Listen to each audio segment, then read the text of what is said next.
एक कदम ईश्वर की ओर। स्थिति प्रकरण 19वां सर्ग। उपासनाओं के अनुसार फल की प्राप्ति, ज्ञानोपाय से सत्य आत्मा में अवस्थान और जागृत स्वप्न सुषुप्ति तथा तुरीय अवस्था में स्थिति का वर्णन।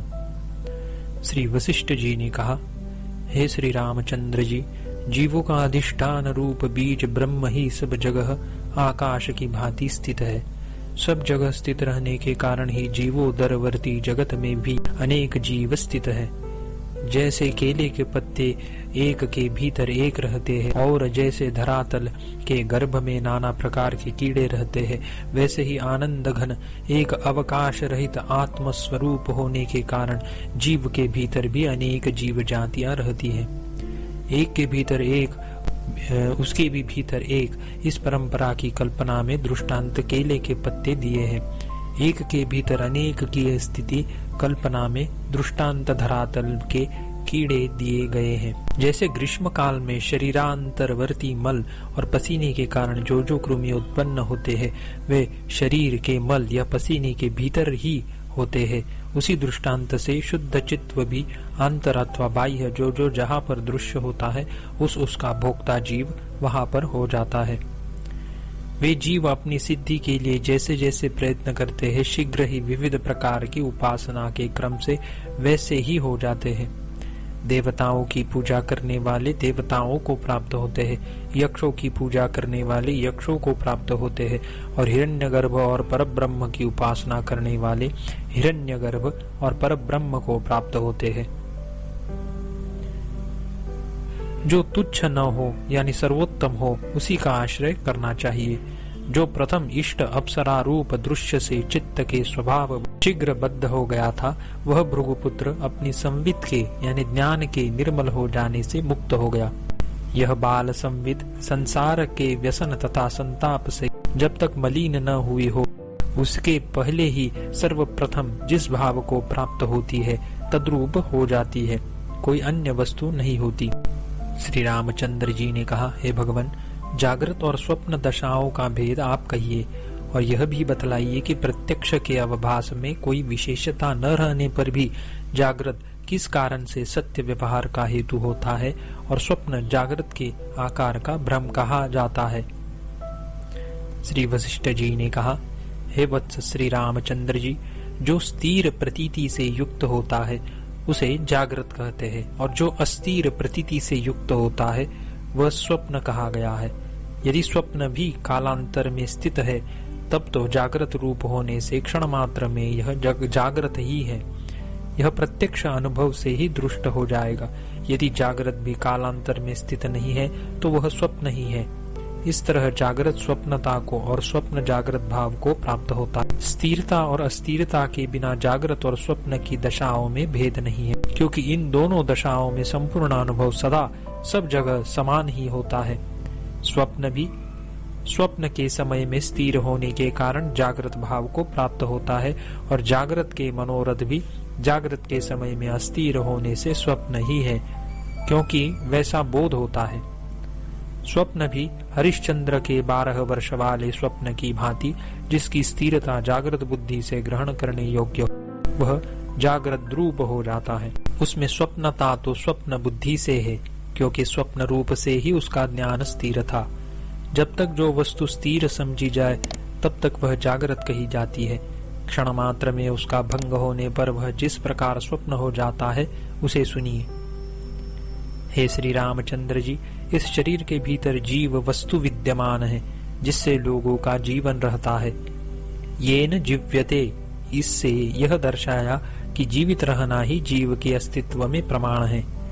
तेज यानी शरीर की गर्माहट, वीर्य यानी शरीर के व्यापार का कारण बल, जीव धातु यानी जीवन में हेतु निर्विशेष प्रेम और आदि पद से अहम इत्यादि अभिमान का निमित्त ज्ञान आदि जिसके नाम है, यानी तेज, बल, प्रेम और ज्ञान, ये सब जीव की सत्ता से ही है। इसीलिए जीव के सद्भाव में ये सब प्रमाण है। जिस समय यह शरीर मन, वचन और कर्म से व्यवहार करने वाला होता है, उस समय प्राण वायु से प्रेरित जीव चेत तालाब से नाली आदि के द्वारा जल के सदृश हृदय से निकलकर बाहर संचार करता है, फैलता है।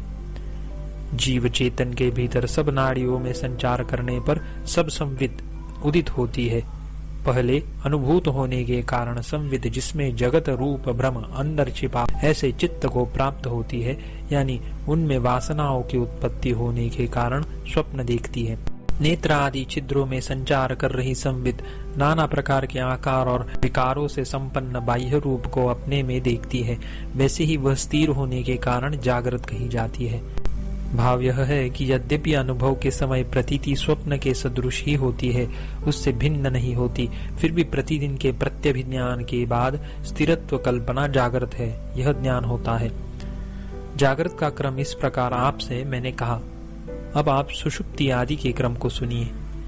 जिस समय शरीर, मन, वचन और कर्म से क्षोभ को प्राप्त नहीं होता है, उस समय यह जीव चेतन, शांत स्वरूप और स्वस्थ होकर रहता है। जैसे कि विक्षेप शून्य प्रकाश का एकमात्र निमित्त दीपक निर्वात यानी वायु रहित घर में क्षोभ को प्राप्त नहीं होता है, वैसे ही सुषुप्ति को प्राप्त हुआ पुरुष समता को प्राप्त वायुओं से हृदयाकाश में तनिक भी क्षोभ को प्राप्त नहीं होता। उससे शरीर के भीतर स्थित नाड़ियों में संवित का संचार नहीं होता, अतः पुरुष विक्षोभ को प्राप्त नहीं होता है। इससे स्वप्न के निमित्त का अभाव दर्शाया, और वह संवित इंद्रियां आदि छिद्रों में भी नहीं आती, अतएव इंद्रियों द्वारा बाहर भी नहीं आती। इससे जागृत के निमित्त का अभाव दिखलाया। मैं जीव हूँ, इस संस्कार से युक्त ही वह तिल में तैल संवित के तुल्य, बर्फ में शीत संवित के तुल्य और घृत में स्नेह संवित के तुल्य ब्रह्म भाव को प्राप्त होकर स्फुरित होता है। जीव के आकार की जो कोई चिति है, वह चेतन की कला उपाधि का विनाश होने से स्वच्छतावश ब्रह्मात्मा में पृथक चेतन शून्य प्राणवायु से किए गए विक्षेप से शून्य सुषुप्ति दशा को प्राप्त होती है। इस अंश को लेकर वे श्रुतियां प्रवृत्त हुई है, भेद वासना के विलय के अभिप्राय से प्रवृत्त नहीं हुई है, यह भाव है। चित्त के उपरत होने पर सकल व्यवहारों के उपराम से युक्त चित्त में शास्त्र से अविषमता का ज्ञान कर विचार और एकाग्रता से साक्षात्कार को प्राप्त हुआ योगी प्रसिद्ध जागृत, स्वप्न और सुषुप्तियों में अथवा पूर्वोक्त भूमिका हो तो उसमें व्यवहार करता हुआ और समाधि में स्थित रहता हुआ भी ज्ञान की दृढ़ता से सूर्य आत्म स्वभाव से च्युत न होकर सदा ही तुर्यावस्थावान कहा जाता है। सौम्यता को प्राप्त हुए प्राणों से युक्त वह जीव चेतन जब भोग कराने वाले अदृष्ट के परिपाक से विषमता को प्राप्त किए गए प्राणों द्वारा ही संचलित होता है, तब वह जीव चेतन तत्त भोगों के अनुकूल पूर्व जन्म के संस्कारों के उद्बुद्ध होने के कारण चित्त रूप से उदित होता है। उस समय जैसे योगी बीज में स्थित वृक्ष को अपनी योगिक शक्ति से आगे होने वाले विस्तार से युक्त देखता है, वैसे ही भाव और अभाव रूप क्रमिक भ्रमों से अपने हृदय में स्थित जगत जाल को अपने भीतर ही तुरंत देखता है। सुप्त जीव चेतन जब प्राण वायु से थोड़ा बहुत क्षुब्ध होता है, तब मैं हूँ ऐसा अपने को अहंकार युक्त देखता है, किंतु जब अत्यंत क्षोभ को प्राप्त होता है, तब आकाश में अपना गमन देखता है। जैसे फूल अपनी सुगंधि का अपने अंदर ही अनुभव करता है, वैसे ही जब जब नाड़ी के अंदर शीत श्लेष्मा के जल से प्लवित होता है, तब अपने अंदर ही जल आदि के भ्रम को देखता है। जब यह जीव चेतन नाड़ी के अंतर्गत पित्त से आक्रांत होता है, तब बाहर की तरह संपूर्ण ग्रीष्म आदि के भ्रम का अपने अंदर ही अनुभव करता है। नाड़ी के अंदर स्थित रुधिर से आप्लावित होकर गेरु आदि धातुओं से व्याप्त प्रदेशों को और लाल बादलों से भरे हुए संध्या आदि कालों को बाहर के सदृश अपने अंदर ही देखता है। अनुभव रूप होने से उन्हीं में निमग्न हो जाता है। वह जीव चेतन जिस जिस वासना का सेवन करता है, यानी जिस वासना से वासित अंतःकरण वाला होता है, निद्रावस्था में उसी वासना को प्राणवायु से क्षुब्ध होकर नेत्र और छिद्रों से बाहर के पदार्थों की तरह अपने अंदर देखता है। प्राणवायु से भीतर ही क्षुब्ध हुआ, अतएव इंद्रिय छिद्रों पर अपने आक्रमणों से रहित जीव अपनी संवित से अंतर पदार्थों का तुरंत अनुभव करता है, वही स्वप्न कब जाता है।